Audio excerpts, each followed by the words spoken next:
दीपक कापरे आपल्या सोबत आहेत। दीपक, आतापर्यंत या प्रकरणामध्ये काय काय अपडेट आहेत?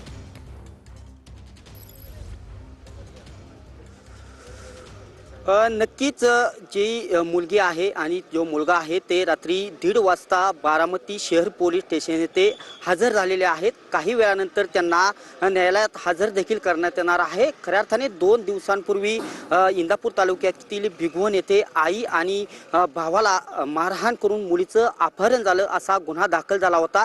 त्यावेळेस खऱ्या अर्थाने भिगवण बंदची देखील हाक देण्यात आली, निषेध मोर्चा काढण्यात आला आणि या निषेध मोर्चाच्या काही आधी सोशल मीडियावरती एक व्हिडिओ आला। त्या व्हिडिओमध्ये या मुलीने सांगितलं की मी स्वतः मर्जीने या मुलासोबत जात आहे। मात्र त्या मोर्चाला जे गोपीचंद पडळकर असतील, आमदार संग्राम जगताप होते, गोपीचंद पडळकर यांनी सांगितलं होतं की हा दबावातून व्हिडिओ सोशल मीडियावर आला असेल असं सांगितलं। परंतु रात्री या घटनेला नाट्यमयरित्या वळण मिळालेलं आहे। ही मुलगा आणि मुलगी बारामती शहर पोलीस स्टेशन येथे रात्री 1:30 वाजता हजर झालेले आहेत आणि त्या प्रतिज्ञापत्र त्या मुलीने पोलीस ठाण्यात सादर केलेलं आहे। या प्रतिज्ञापत्रात असं सांगितलं आहे की माझं कसल्याही स्वरूपाचं अपहरण झालं नाही, मी स्वतः मर्जीने त्या मुलासोबत गेलेले आहे। खऱ्या अर्थाने बारामती शहर आहे, येथे मोठ्या प्रमाणात जो पोलिसांचा कडेकोड बंदोबस्त देण्यात आलेला आहे। काही वेळापूर्वीच पुण्याचे जे पोलीस अधीक्षक आहे संदीप सिंह गिल हे देखील येथे दाखल झालेले आहेत आणि